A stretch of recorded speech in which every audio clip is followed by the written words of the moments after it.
Sexual assault is essentially any unwanted or unsolicited sexual activity. If somebody approaches you, touches you in a manner that you don't want to be touched, that could constitute indecent or sexual assault. Any, say, coercion towards sexual activity, whether that be physical, financial, emotional, again means you're not giving free consent or permission for the activity to occur, so that could also be sexual assault. When a sexual assault occurs, you have a number of options, which could be you choose to do nothing. It could be that you choose to go and see your usual healthcare provider and get support through them.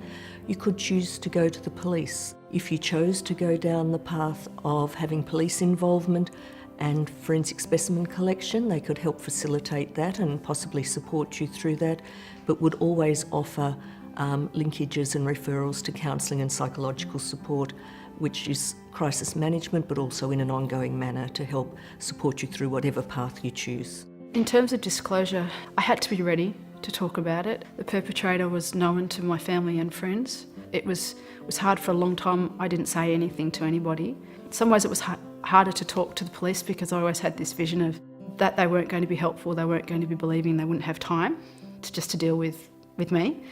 But they were really good. Initially, as I went to the local police station, they were helpful. They gave me the number for the police soccer unit, and that is the police that deal with sexual assault. They had a lot of experience and understanding. I rang the soccer unit.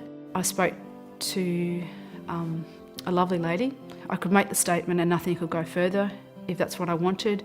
They gave me ample opportunity to decide what I wanted to do with my statement. The process of reporting a sexual assault to police is that you would make contact with the police, whether that's by yourself turning up to a police station or through a phone call.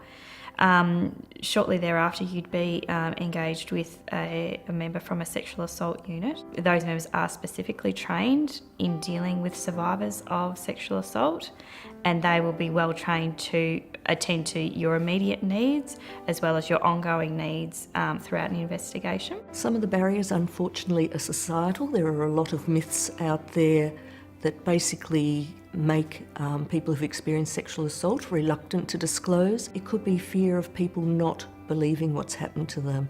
And I guess in some ways one of the most common things is that sexual assault occurs by an unknown person. More often than not is someone that you know and is close to you. So there are often concerns around safety if you're going to be doing those sorts of disclosures. So people usually really consider it for a long time before they actually make that disclosure. As a survivor, your right is to feel safe in the community. When you go home, when you go to work, when you go out at night, it's your right to feel safe. And part of that feeling safe may be that you need to tell your story either to the police or to a counsellor or to, a friend. Because sexual assault is an act of violence and it's usually very disempowering for the person who experiences it. So for them, I feel it's important as a healing part for them to be given back control and to drive what happens for them from here on in.